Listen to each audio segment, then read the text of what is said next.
Assalamualaikum warahmatullahi wabarakatuh. Alhamdulillahirabbil alamin. Apa kabar anak-anak? Semoga dalam keadaan sehat walafiat. Mari belajar kembali di buku tema 4. Sebelum belajar, kita persiapkan diri kita untuk tetap semangat dalam mengerjakan tugas-tugas yang diberikan. Berdoa dulu karena kita memiliki keyakinan kepada Tuhan Yang Maha Esa. Berdoa dalam hati mulai.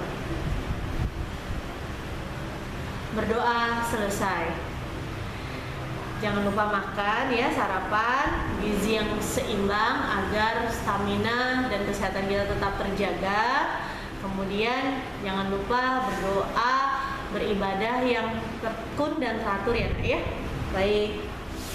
Di halaman 25 kamu cek ya, buku tema 4-mu halaman 25, menyalurkan energi listrik. Jadi beberapa waktu lalu Ibu sampaikan bahwa energi listrik itu dihasilkan dari sumber bahan tambang, di mana bahan tambang itu tidak dapat diperbarui. Maka ada di beberapa tempat yang menggunakan bahan alternatif atau bahan pengganti. Salah satunya adalah air.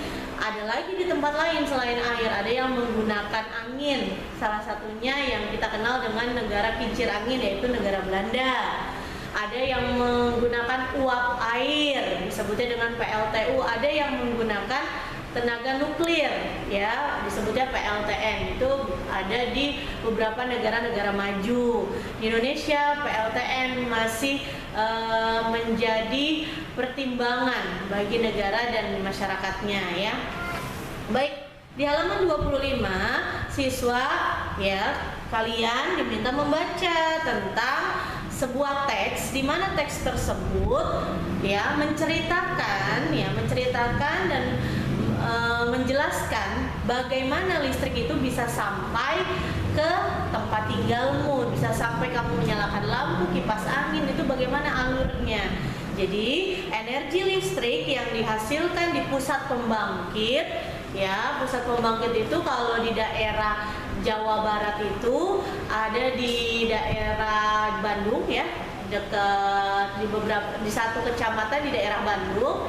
Di situ khusus untuk provinsi Jawa Barat. Nah, kalau kamu pernah mengingat kembali beberapa bulan ke belakang, pernah kita mati lampu total di Pulau Jawa khususnya ya, karena memang ada 1-2 pembangkit pusat yang terbakar sehingga menyebabkan listrik padam dalam waktu yang cukup lama ya. Jadi jika komponen tersebut rusak ataupun kebakar, meledak, maka akibatnya arus listrik yang dihasilkan akan terputus sehingga kita mengalami pemadaman listrik atau yang biasa kamu sebutnya mati lampu. Padahal bukan hanya lampu yang mati ya, salah persepsinya, tapi memang listriknya yang terputus aliran arusnya ya.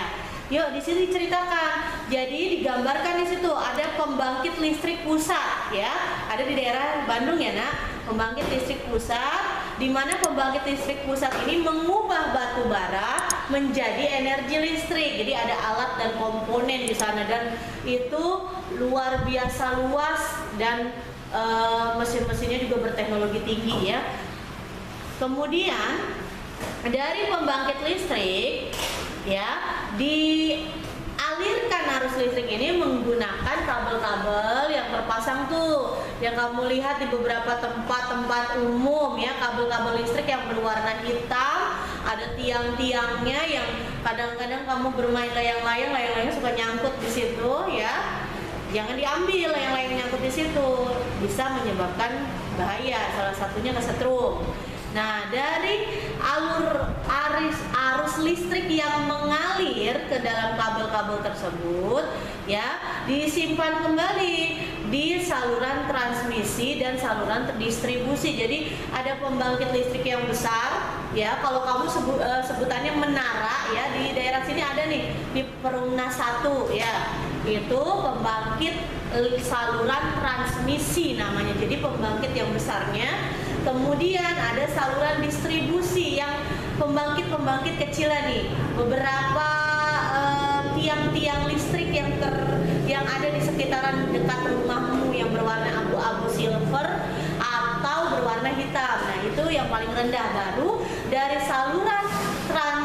dan distribusi ini diedarkan kembali menggunakan kabel listrik tentunya ke rumah-rumah warga atau daerah-daerah sekitar saluran transmisi tersebut ya.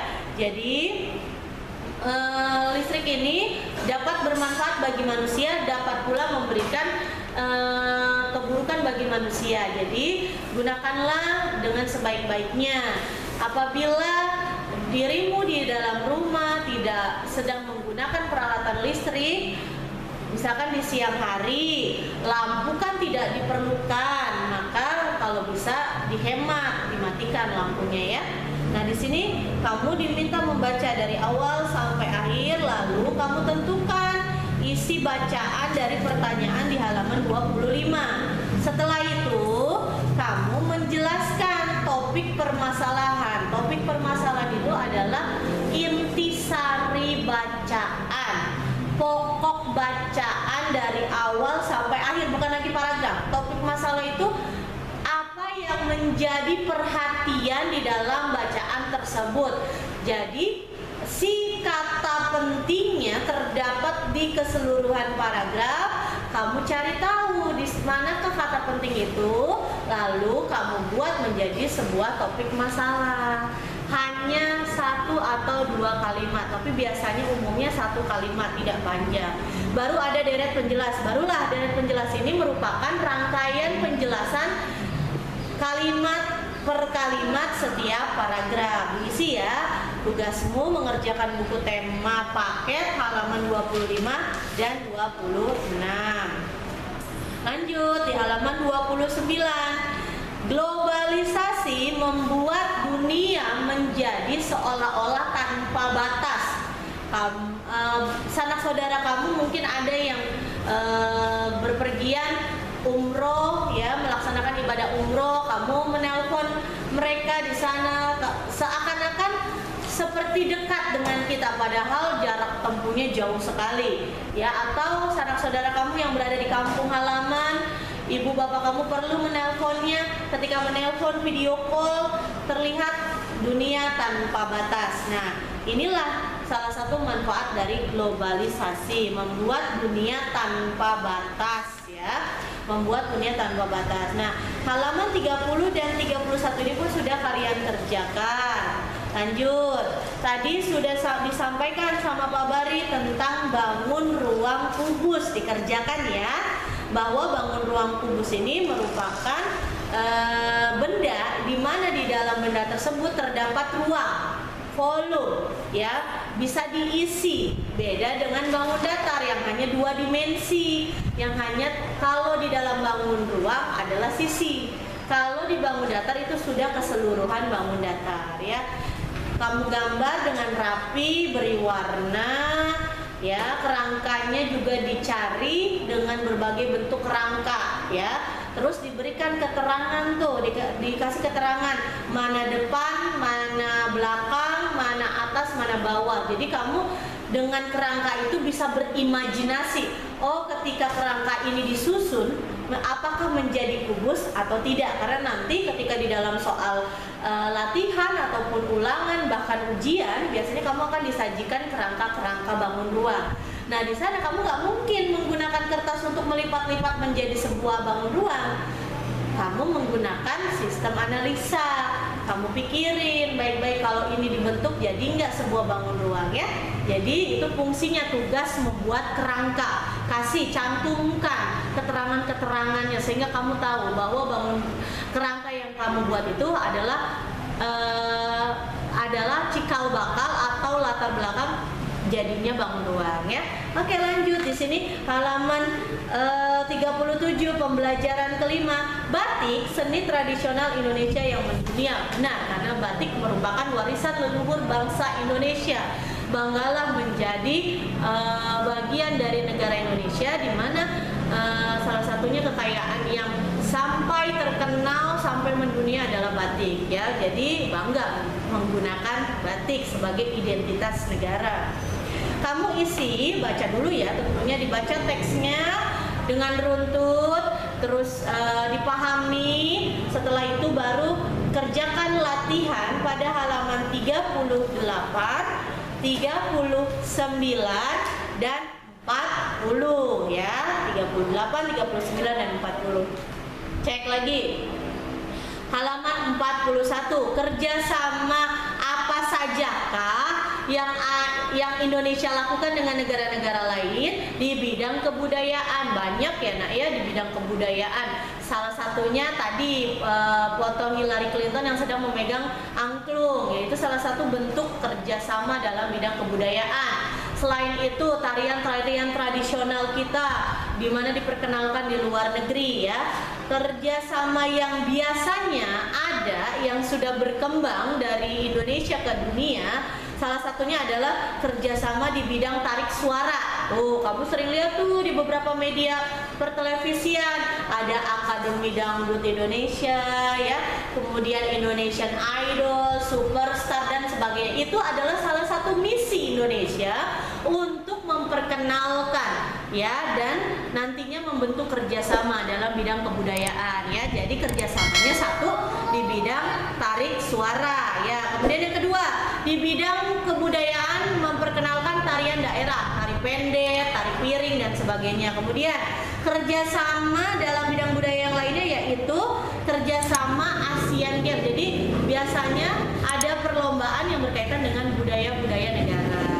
Nah, manfaatnya kamu cari tahu apa sih yang kita bisa rasakan dengan adanya kerjasama di bidang kebudayaan. Cari ya di halaman 41.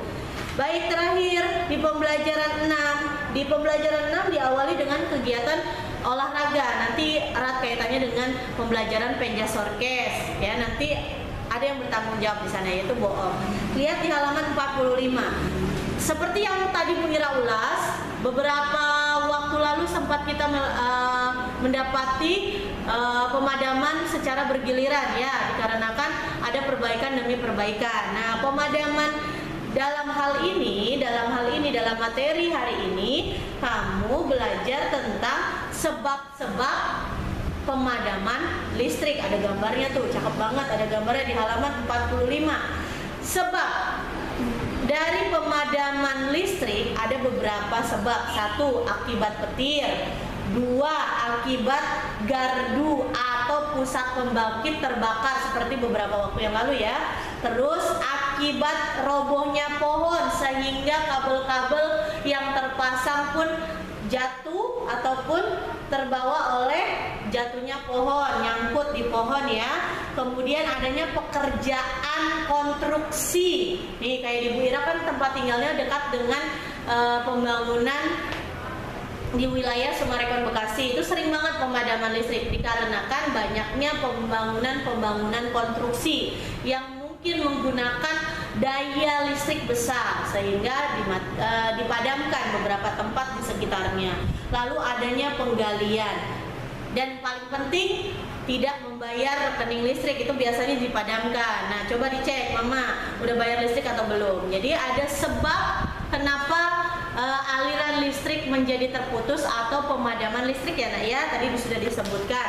Kamu baca ceritanya ya, lalu kamu kerjakan pokok cerita tersebut di mana menjawab pertanyaan pada halaman 46 sampai dengan halaman 47 ya. Ini kegiatannya sampai Ibu bagi 2 hari. Jadi kamu bisa kerjakan selama kurang lebih 2 hari karena agak banyak ya. Selamat mengerjakan, tetap semangat dalam belajar. Tugas dikerjakan di buku tema, kalau tidak muat di buku tulis. Tuh, kurang fleksibel apa Bu Ira sama Pak Bari.